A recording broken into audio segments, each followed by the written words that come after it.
What's up, y'all? Y'all are listening to Living Corporate's flagship podcast. If you didn't know, Living Corporate helps organizations build employee engagement and market trust through data analytics and data transformation, our e-learning platform, and brand marketing storytelling. We're so excited for you to be here today. The conversation you're about to hear is going to connect the dots between employee experience and go-to-market effectiveness. If you're not ready, get ready. Here we go.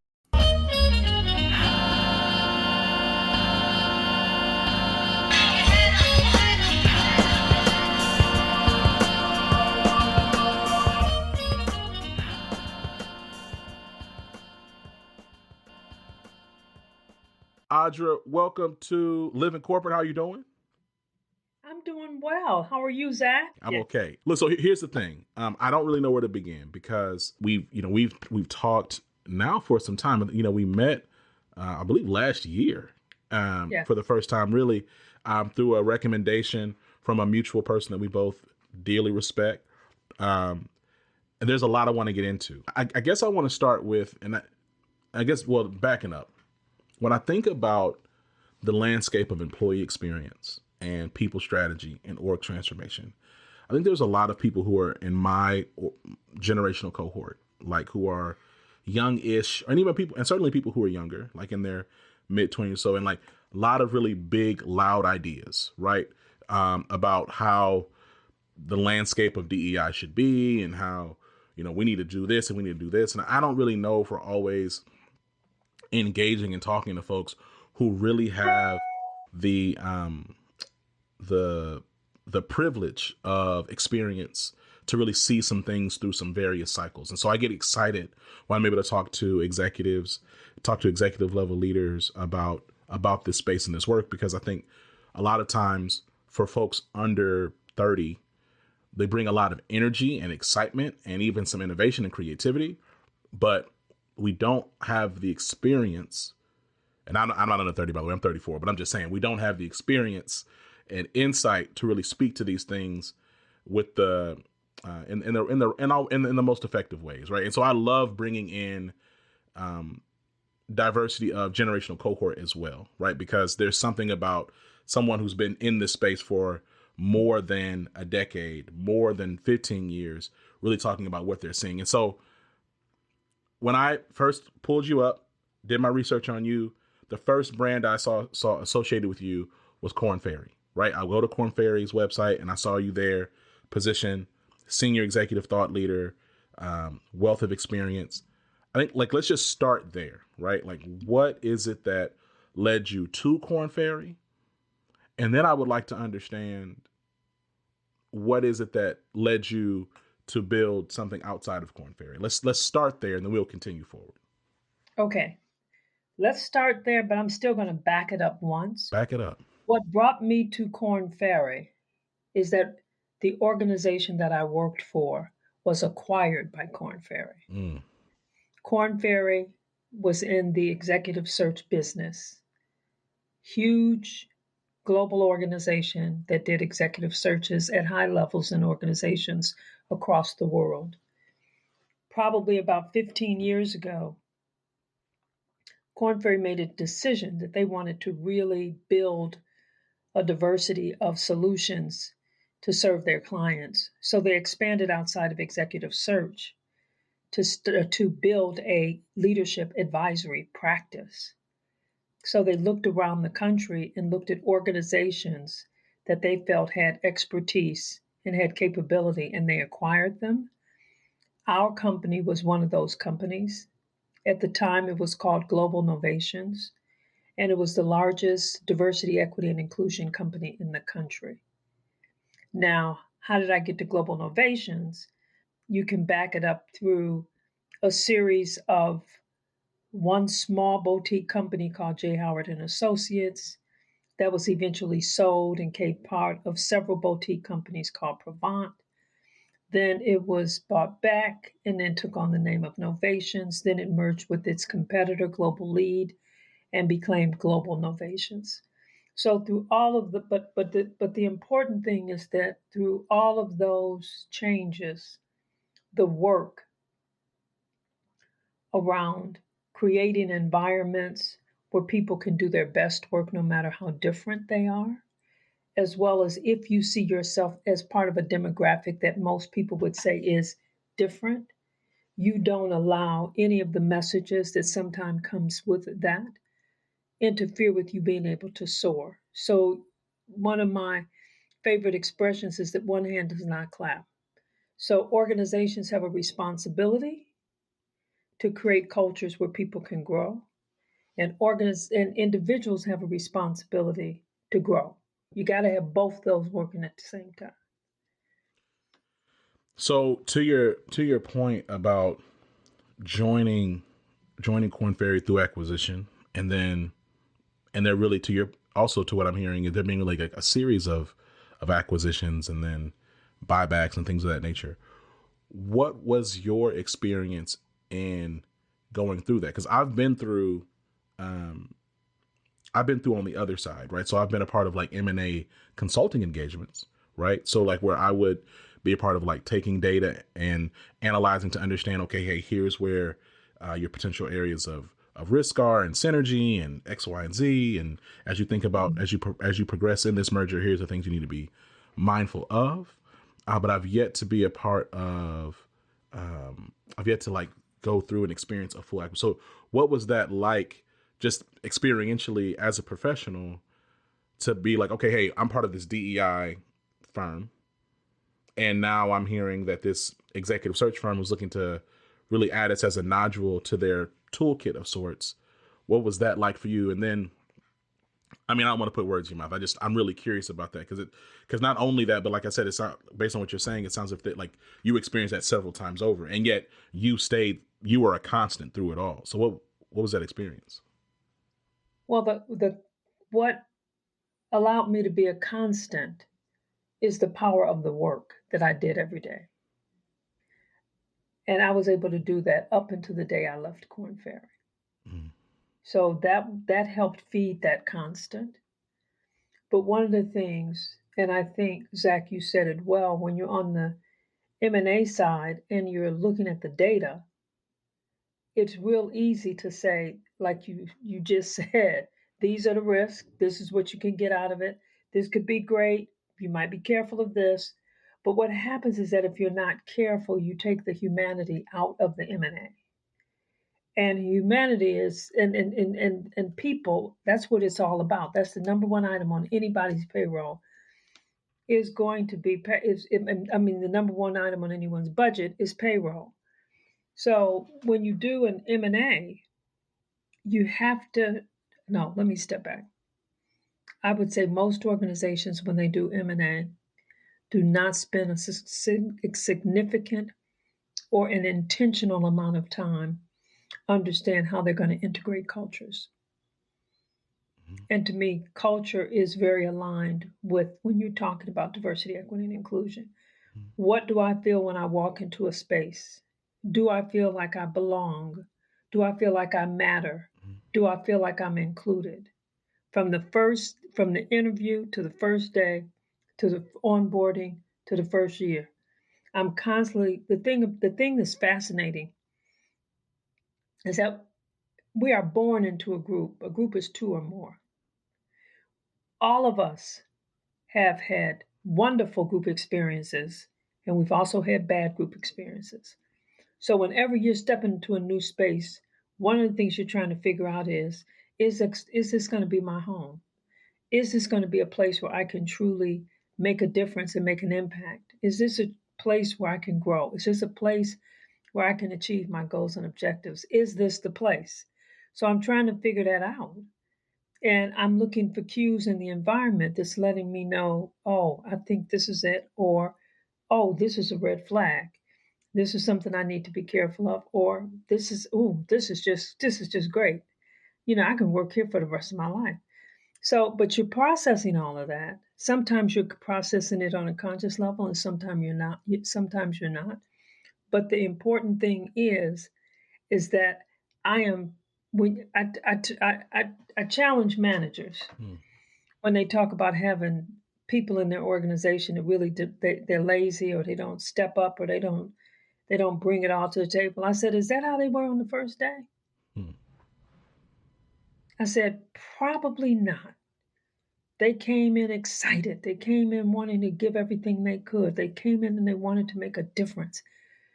What caused them to slow down or give the appearance where you could say they're lazy? Something happened, and it's usually in the culture. You know, it's interesting to your point about culture and experience as pertains to just leaders and how they're engaging their employees, and also what employees are looking for from their organizations. You know, right now, like we're in this season where, you know, so look, maybe it was my own naivete, Audra, coming into the corporate world now 13 years ago. I was under the impression that layoffs were like a last resort when an organization just simply cannot, you know, it's not viable. It's not tenable, right? The layoffs was like the ripcord you would pull. And again, that was back in 2011. Perhaps I was wrong back then. Or, you know, maybe that wasn't all the whole truth, but it felt like that. Today, I would say that it seems like layoffs are really just part of, like, they're just like another business lever that one pulls as a part of generating or maintaining shareholder value. It doesn't seem as if the idea of, and I'm not so naive to think that companies have ever been loyal to employees. So I'm not going to even say that, right? Like, where did company loyalty? I'm not saying employee loyalty go. Like, I'm not, but it seems as if folks are just getting like just cut left and right. It also, I mean, the data would also show that, right? I think it's been like 60 or 70,000 layoffs this year across all sectors. And then like in tech, I think it's going in both ways. I think loyalty is disintegrating. So where you used to have one person who would work for a company for their entire careers, you now have your generation, and the generation behind you is saying, there's nowhere in the world I'm going to stay somewhere for no 15, 20 years. I might not even stay there a year. So you're seeing, so I'm stepping into the organization not expecting to stay. And the organization is building an organization where they may not need me to stay. So you're getting an interesting dynamic where the whole fabric around having the constant, as you described me earlier, is being eroded. Now, let me give you an example. When I was with the company that was part of the merger and change over time to eventually be with Korn Ferry, the executive leadership team, which there were 4 of us, all African American, we hit a lull and our business plummeted. The first thing you would think to do is, we're going to have to lay off people. We knew we needed the people. We just hit a lull. So as an executive team, we made the decision that we would go without salaries because we did not want to lay off one person because we needed them. So we went several months without salary. Now we got it back in time. But going back to what you said around being a place of integrity where people, even given the realities of the different generations, being able to be in a place where you can develop, where you can grow, where your ideas are heard, where you feel like you again matter, you have value, you're included, you're going to keep them there a lot longer than people think they're going to stay there when they first come in. How many stories have you heard when someone said, oh, I came to this company and I'd only thought I'd stay here for 2 years. I can't believe it's been 15. 100%.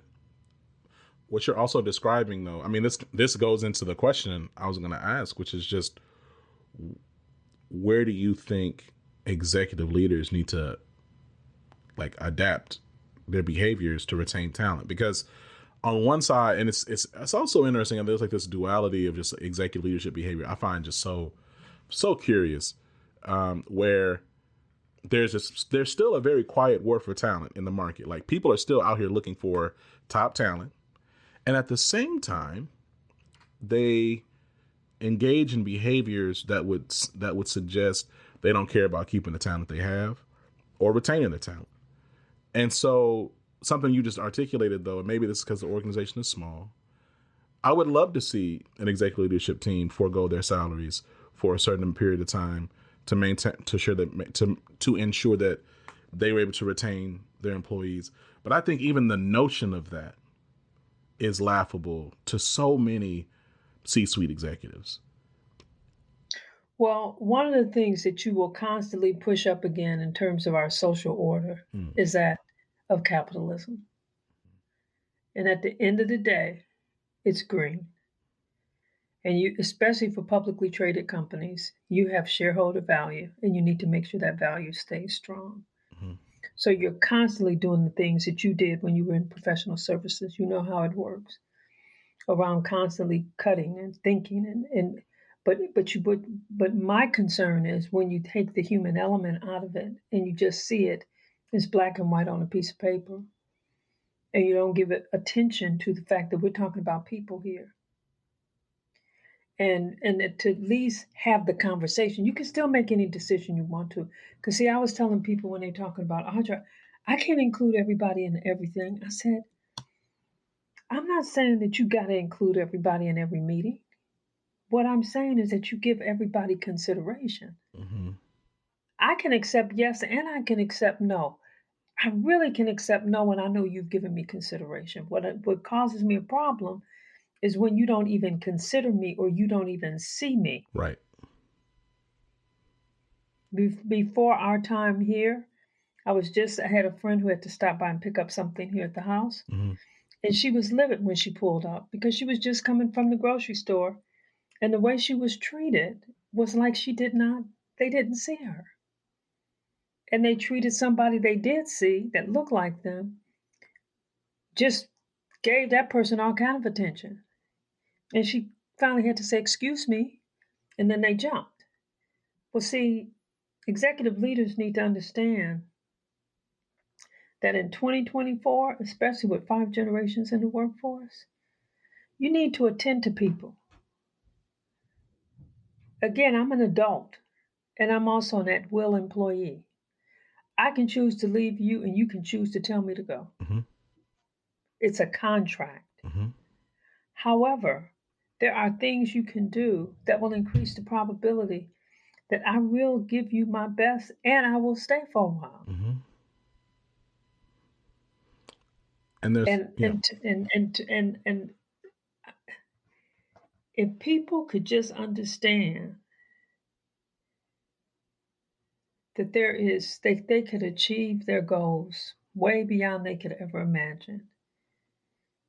If one of their key strategies was the development of people, all people, no matter how different they are, they could take that to the bank. You know, you talk to your point in calling out capitalism. I mean, I think I still very much so would love to see a world where we really reimagine our systems, right? I don't believe capitalism, certainly this like hyper late stage, hyper unregulated version of capitalism that is in North America. I do not believe it's sustainable. I think there's mounds of evidence, both anecdotal and qualitative and quantitative, that would point to that fact. I think my other challenge is like something you even articulated about the story with you and your executive leadership team foregoing your salaries. It's not like you forgoed your salaries forever. You said, and we got it back. So we got it back in time. So like it was still a capitalist model. It just wasn't reactive and short term. It was a responsive model. It was not a reactive model. Yes. And we got it back relatively soon, but we did go several months. Mm-hmm. Mm-hmm. And so this idea of, I think to your point about like shareholder value, I think what spooks me and honestly, sometimes I think it might just outright discourage me is it's like a bunch of quarter to quarter decisions made to just just get ahead or just whatever. And it's like, man, where is the longer term view and strategy? And I believe that has poisoned in certain ways the well of employee experience, because the whole idea of like, multi-year succession planning or different types of developmental plans. I remember, again, like earlier in my career, I was part of building out this career laddering program. And so this was for an energy organization. So it was like, okay, hey, this person's they're going to come in from this college and they're going to be an engineer 1. And they're going to go through this program. And in 3 years, they're going to be an engineer 3. Then they're going to be engineer 7. They're going to have an option to then cross across like a lattice and either become like a department head or a manager head, or become like something more specialized as an independent or individual contributor, but like as a specialist. And I don't know if like the way that we're doing business, like in corporate, like in major organizations, even allow for that level of intention and forecast, because I don't know if organizations are looking at their own business with that level of patience and investment, right? And so to that point, I just want to push you on that a little bit, Zach. Push me. Let's take what you just said and let's throw it out the window. Mm-hmm. It's not about engineer 1 and then 3 years later it's about engineer 2 and then 4 years later it's engineer 3. Mm-hmm. At least that one you can see, but there are so many roles out there that you can't build like you can the engineers. What if we didn't focus in on title, but we focused in on skills? Mm. We want these kind of skills represented in the first 3 years. Then we need to maximize these kind of skills. I really think that we need to really push out on skills building and build capability around certain areas. So, for example, we are seeing that in 2024, command and control as a leadership style is no longer effective. Mm-hmm. You can't just come up to somebody and tell them this is what you're going to do. Boomers accepted that. Your generation does not. And the one coming behind you really doesn't.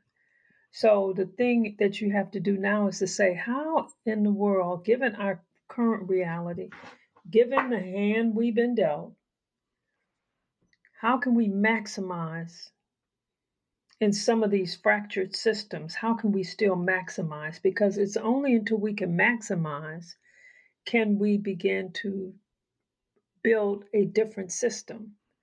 But one of the things that Gorbachev said a long time that I agree, he said you have to join to lead. So any system you're in, when he was in Parliament, he wanted to take down the Berlin Wall.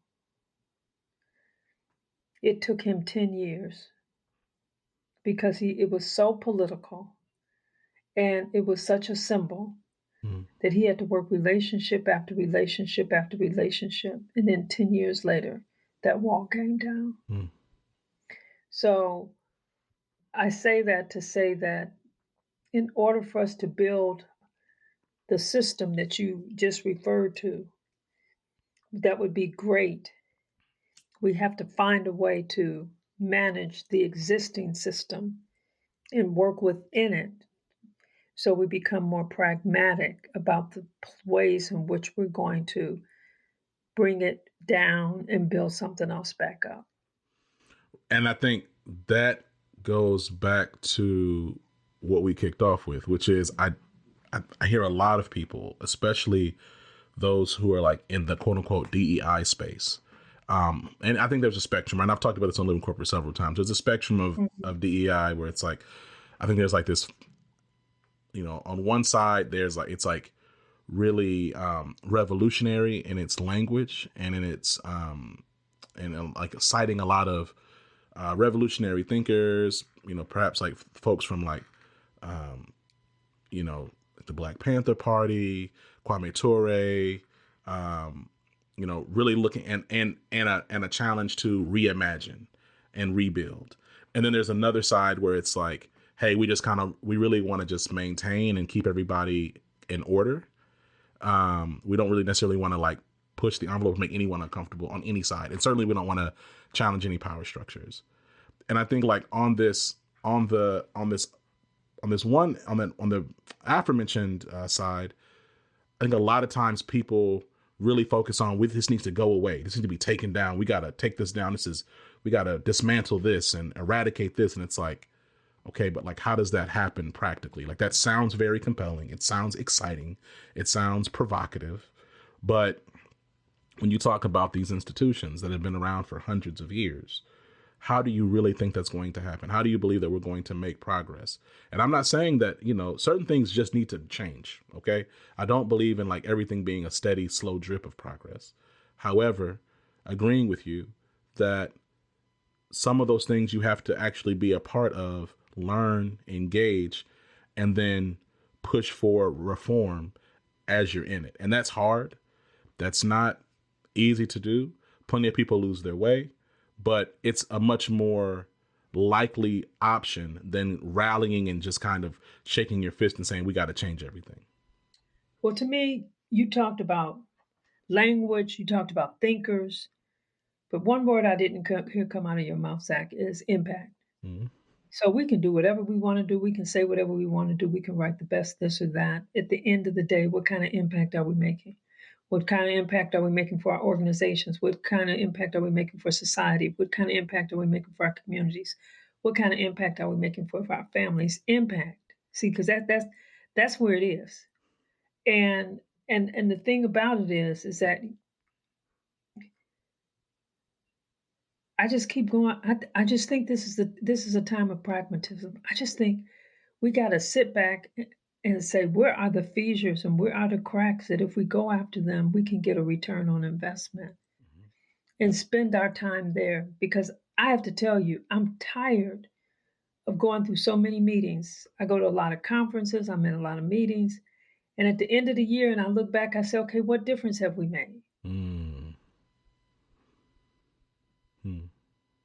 What difference have we made? Well, and I'll say this, right, is, for about a little less than a year, almost a year, I worked at an organization called Diversity Inc., right? Diversity Inc. Oh yeah, I'm familiar with it. And so it was interesting because, that was a new experience for me because I'm coming from consulting, then I go into tech. But I'd been engaged in diversity, equity, and inclusion work, employee experience, org transformation work. I would say I hadn't sat on the commercial side of it before, right? So I'm doing consulting, and I'm thinking through, okay, how do we deliver? But commercial in the almost like the theater of the work.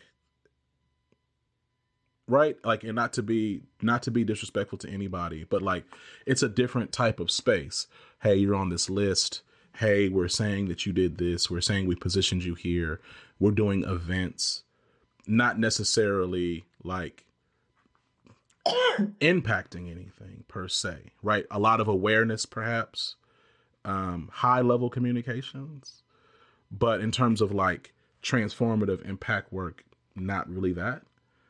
And it was interesting because then I was able to like see, and like then because I was sitting on that side and there were people behind the curtain, how much business there is in selling events to tickets to go to Martha's Vineyard or whatever conference or dinner or gala. And yep, Common is there, or yep, Trevor Noah is there.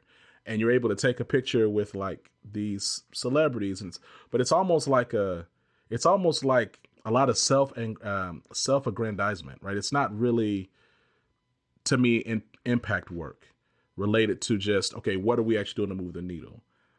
And part of me, Audra, is like, part of me is like, look, a lot of the folks in this room are Black and brown.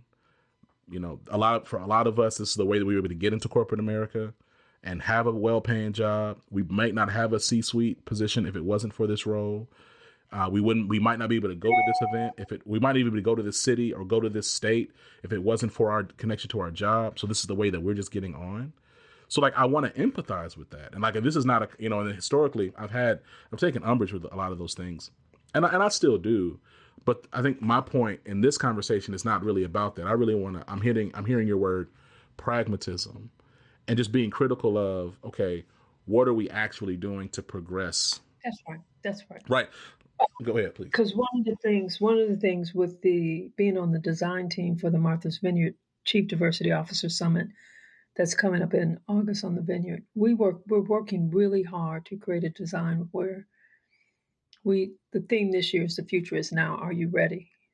And what can we give the CDOs that can help them and support them in making an impact? Mm-hmm. So I'm not saying that when I go to conferences, people are not refueled, because I think for many they are.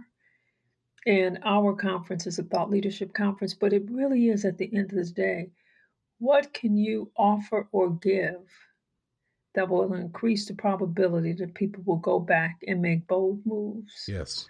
That they will make strategic moves, that they will make pragmatic moves. Yes. I didn't sign up to become a CDO to maintain the status quo. I really stepped into that role thinking that I was going to be able to make all this change in this organization. Mm-hmm. And it doesn't take me too long to realize that I'm not. Right. And that the status quo is going to prevail. Now I'm in a position of just saying, oh, I got to, I'm just getting along, and I'm not really moving the agenda at all. But I've accepted this. I got the title, I got the money, I got everything that comes with it, except I have no influence. Right. And I never sat in a CDO chair, right? So in corporate, I was a manager, and in consulting, a manager is, I would say, like the equivalent of like a director in corporate. Mm-hmm. And then I went to industry and I was a director. And I, sat right next to the CDO. And we would have conversations, when I pivoted from consulting to industry, the large tech company. And I fully can empathize, like, with the position of a CDO, where it's like, they oftentimes come in with high expectations and hopes of, I'm going to be able to change this, mobilize this. After all, there's chief in my title, so I should be able to mobilize. And then you realize you don't. Couple that with the shared frustration, and maybe potentially feelings of, you let other folks down because there's people that look like you in the organization, extremely junior to you, expecting you to do more, just like you expected to do more. Right. And so, like, all of that I can empathize with. I think, there's a real reality to your point about generational, this generational diversity, that millennials and Gen Zers are becoming increasingly disillusioned, I believe, with the CDO role and any, frankly, like, culture, people role, because they're looking at this person or looking at this position, right? We don't have to personalize it. They're looking at this position that is supposedly sitting right, and as far as they know, Audra, they're sitting right equal with the COO. They're sitting right equal with the CFO. They sit here right equal with the CHRO. Yes. And that's the appearance. That's the appearance, right? And we could drop T right now. Like, the reality is, most chief diversity officers are not chiefs, right? Like, that chief role, there's legal implications to being a chief officer in a company, certainly and especially in a publicly traded company. But the truth of the matter is, like, functionally, and sometimes even on the org chart, CDOs are really like directors, right? They're like sitting, they have some semblance of authority, but they don't have their own budget. They're sitting under the CHRO. A lot of them aren't reporting directly to the CEO, or even reporting directly with the COO, which would make it more strategic and operational. Like, there are a lot of, and that's not shade to the person having that seat. That's the structure oftentimes of these roles. And yet outside looking in, and outside also meaning the employees within the company, they go, oh, wow, we got somebody who now we can go and run and talk to, and they're going to make things happen. Just like if you were to reach out to a CFO at your company, you should believe and trust that they have some semblance of authority, frankly, a lot of authority, to make things happen by excising some of their capital. CDOs, CDOs, not only do they not have always the organizational capital, the professional capital, like the actual, like, to the ability to do that, but then their social capital is radically different, right? Yeah. They're there at the good. Now, of course, all executives and all chiefs and people are there at the good pleasure of the board, and the CEO, but CDOs are really there at the good pleasure of other leaders, right? So anyway, I know I'm talking a lot. You said something. I wanted to drop the T, but I'm curious, like, what is your perspective on the position of chief diversity officers and, like, where they're positioned versus what power they actually have? Well, I think you've shared a lot, Zach, around the whole notion of influence, power and influence, mm-hmm. and being able to make an impact. And do you really have that seat at the table? And is your voice as powerful as that CIO or CMO or CFO? Are they truly your peers and your colleagues? Mm-hmm. Are you being appreciated or are you being tolerated? Mm-hmm. So again, you're stepping into understanding the culture of the organization. And then now, where do I fit in? Now, I've had clients say, and you're starting to hear the rhetoric around this. It's going to be interesting to see if people move in that direction. And they're saying, well, you know what? Do we really need a DE&I office? Maybe we can just embed DE&I into the business. Mm-hmm.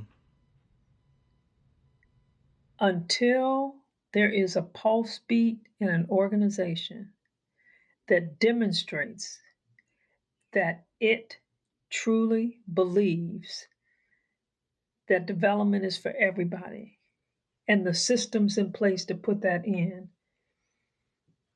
I would not put it in the business units. Mm-hmm. Because many leaders, see, the thing about it is dealing with diversity, equity, and inclusion is one of the most value-laden areas to have to deal with. There's no other area.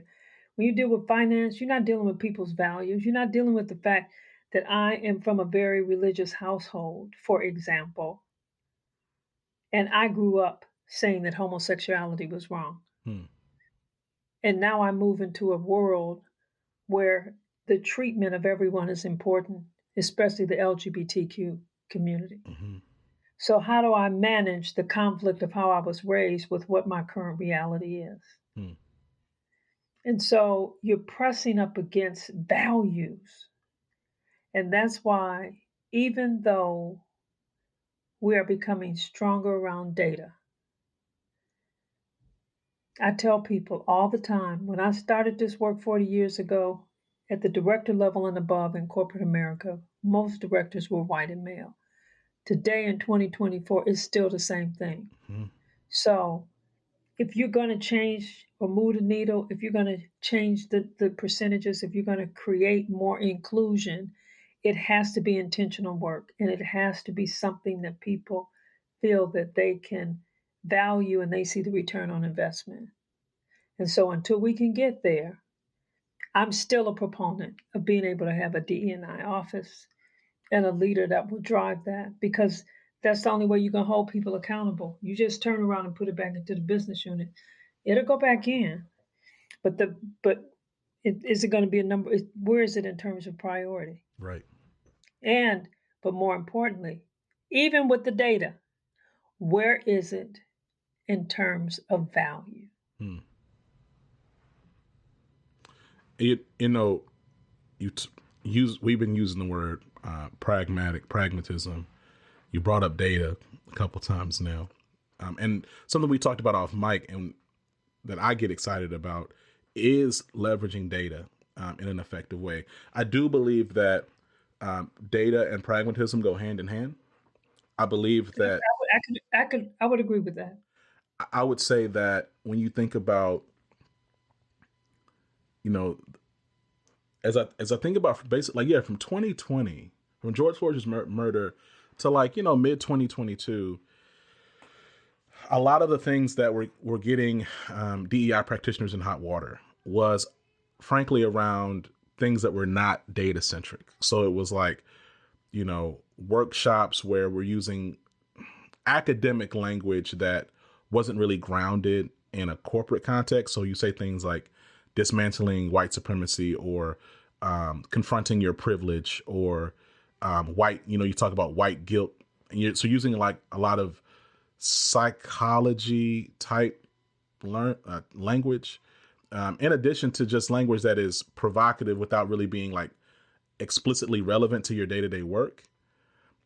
Like anytime I think about people who point to things and say DEI is bad, it's something like that, Audra. It's nothing that I've ever seen anyone point something like a strategy. It's always like, hey, look, we had this workshop and this instructor said all the white people need to turn to a black person and apologize. This instructor said, this instructor said, the CEO is a racist and that's why everything is, and that's why, and the company's going to fail. And it's like, okay. Well, see, the thing is, Zach, when I started the work, it was it really wasn't even diversity. It was affirmative action. Right. Then it shifted to diversity. But it didn't take us too long to understand that white males did not see themselves part of the diversity. Mm-hmm. That whole body. They didn't see themselves as participating. And inclusion came in. And so that was something they could put their arms around. And if you think about it, equity has only been it was D&I forever. The E only came in after George Floyd was murdered. Mm-hmm. It's only been part of the conversation over the last less than 5 years. Mm-hmm. And it came in with a roar. And I got excited about it because at the end of the day, equity is important. Sometimes you do things to support certain groups so that they can level out the playing field. There's nothing wrong with that. Mm-hmm. But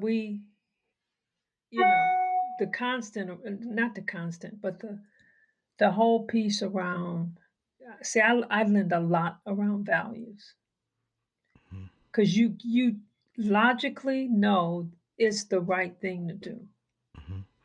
I can sit here and tell you and give you the numbers and you say you are absolutely right. But why can't I make a move on it? And see, I think that's because it touches those values. And we can't ignore the politics of what's going on in this country. And that there's a strong push by a significant number of people to make America white again. I don't think as a dear friend of mine said, you can't put the toothpaste back in the tube. It's out. No, it's a mess. It's funny you say that. A mess. It is a huge mess. However, we're not going back to the 1950s. No, we're not. And here's my thing, right? Like to that point. First of all, your toothpaste in the tube reminds me. So my 18-month-old, she gets into everything. She grabbed some toothpaste recently, squeezed it out, and then said, "Uh-oh," and tried to push it back in. I said, "It's over, Amon. You did it. It's out. It's out there." A couple things when I think about. So I struggle with this in terms of I believe that effective data analytics and visualization and consulting against that said data is the pragmatic lever that's going to engage one of those cracks and fissures, to your language earlier. At the same time, and before I say that, and when I say that data analytics, I mean not just counting heads and saying, hey, your representation in this space is lower and your representation space in this is higher, and here's like your turnover by this rate, but like connecting employee experience to customer experience. So saying, hey, you said that one of your strategic goals is to engage this particular region. Okay, here's where your performance has been over the past 3 years, based on this historical data. Here's where you're trending to go. By the way, this correlates with your employees who have this level of sentiment, et cetera, et cetera, et cetera. So to drive better engagement in this market, increasing your revenue, increasing your market performance, you need to also make these adjustments with your talent and your people. Like, I believe that is a compelling way to consult and to create change. However, go ahead. However, I also reject this notion that companies only care about making money. And to your point about because values can extend beyond making money. So you said about, hey, we don't want to go back to the 1950s. When you think about like segregation was expensive. Like, segregation was expensive. You think about like pools. I use this example all the time talking to people. Is like, if we were purely capitalist and like in terms of, hey, we're really just focused on money, then there's a lot of things we just as a society wouldn't do, because we can make so much more money by being inclusive. That doesn't mean that you don't have to privately hold very harmful ideas about people, but you would make a lot more money being inclusive. So you think about pools. So Emery, baby, I'm doing a live stream. You got to go downstairs, baby. It's okay. Go downstairs. So I got my 4-year-old. She's sick today. So, all right. So pools.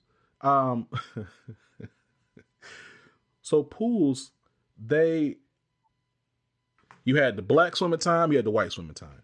And in between each swimming time, they would drain the pools, wipe it all down, fill the pools back up, drop the chlorine tablets in there, and then let the white folks come in. That's like a lot of money, right? And time. Imagine if one had just left the pool be open all day. You'd be so much more profitable. And so but the benefit and the value of power and control supersedes or trumps, pun intended, the desire just to make money. And so I think about that often. I think about that example often. And I think about the idea of the unwillingness to share power and the unwillingness to see other people that may not look like you succeed, and that being a real impediment to enterprise growth, because that's where those values are. And it is. But see, the thing about it is, if I feel like you're taking something that's mine, see, we wouldn't have to clean the pool if I truly believe that I was dealing with people that all people. Right. But I was dealing with inferiority of one group compared to the superiority of another group. Mm-hmm. So because that transcended everything, then I had to empty the pool for one group and set it up for another. Because I can't have this group falling behind. I mean, it just wasn't going to work. So you're absolutely right.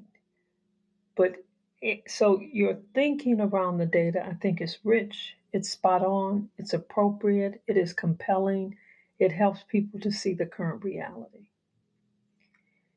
But by itself, it's still not the answer. You still got to couple that with, now what is it going to take for us to be able to do succession planning for who's going to become our next CEO? And it might not be a white male. Right. Are we okay with that? Right. I mean, so there's all these folks pushing the great replacement theory, and hey, we're trying to get immigrants to come in here, and and the browning of America, and like the data shows that like the country is going to be majority minority by like, I think it's like 2050 or 2040 something. It's going to be there. Yeah, it's going to be there. And so then like and that's a reality that one has to be mindful of when you talk about business. Hey, succession planning. Listen, this target demographic that y'all built y'all's coming around, hey, they don't exist anymore. Or hey, this demographic, they're going to shrink by 12% in the next 7 years. This other demographic that you have underserved is going to grow by 18% in the next 4 years. That's compelling. Right? So what are you now going to do? How does your leadership team need to adjust to that? That means that literally what you said. That means that maybe our next executive leadership team needs to probably be majority Black and brown. Is that something y'all are comfortable with? Yeah. And then, and that's tough. That's a real conversation. That's what I'm saying. And that's what and I call it exactly that. The real conversation. And I love that. And that's why we have you on Real Talk Tuesdays. Look, now, I told you I'd respect your time. We're coming up on it. First of all, there's just so many more things I would love for us to talk about, but I want to do a part 2 because I'm really passionate about, you giving me so much of your time, and I thank you for that. You're more than welcome. What I would like to say, before I give you the last word, in terms of just things you want to plug, where people can learn and find out, but I want to say thank you. I think kind of having we're going to have an in-house conversation outside the house really, really quickly. I think that there's generational tension within Black professionals, often between baby boomers and millennials / Gen Zers. I think that baby boomers have had their own experience, which is like Black baby boomers oftentimes being like the trailblazers, the first in line, or the first people to break through that ceiling to get to where they're going, and having a ton of knowledge, and then not always being the ones to reach back. Then also, I believe on the Gen Z / millennial side, a lot of arrogance, angst, chips on their shoulders, and unwillingness to really sit down, listen, and learn. And I can say that I'm so encouraged, and I walk away from all of our exchanges, both in this conversation, but off mic as well, feeling empowered. It feels and affirmed. And so I just want to say thank you for lifting as you climb, for sharing your time, for sharing your insight, for sharing your wisdom. And I really appreciate that. And I hope that people listening to this podcast on either side of that generational aisle can pick up and glean something from this conversation, because I certainly have been blessed by engaging, and I learn something every time we speak. And so I just want to say thank you for that, Audra. You're more than welcome. And one of the ways that I can represent what you just said was a group of colleagues, dear friends. There were 11 of us, and we were in Washington, D.C. And we went to a wonderful, I think it's Busboys and Poets, or Poets and Bus. Oh, yes. Went to a wonderful restaurant in D.C. Mm-hmm. And we were sitting there, we were laughing, and we were talking. And again, we're all boomers. And across from us was another group, and they were probably millennials, maybe a couple of Gen Zs, but for the most part. And they were laughing and they were talking. And right when it was time for us to go, two of them stood up to go to the restroom. And long story short, they had been watching us as much as we had been watching them. And they were saying, we hope we're going to be like that when we get to be their age. And we were sitting up there saying, oh, look at them. They look so good. They're going to be just taking over the world. And so we all ended up hugging. We walked outside together. We took photos together. But at the end of the day, it really is about connecting, community, bringing your best to the table so that 1 + 1 = 3.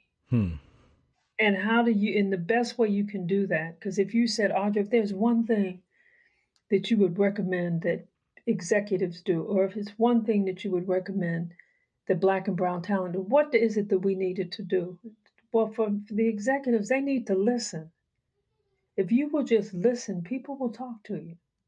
But you got to listen from the perspective of wanting to really understand what you're looking at so that could help you run your business better. And I had a chance to sit in on a fireside chat with Marvin Ellison, who is the chairman and CEO of Lowe's. And he said the two things that you do, he talked about the 2 Ps. He said, always be prepared and always perform. He said, that's if you have to talk to me about what has guided me through my whole career, he said, I'm always prepared and I always perform. And that's evident by how successful he is at Lowe's. So we all, I'm going to end with the two hands.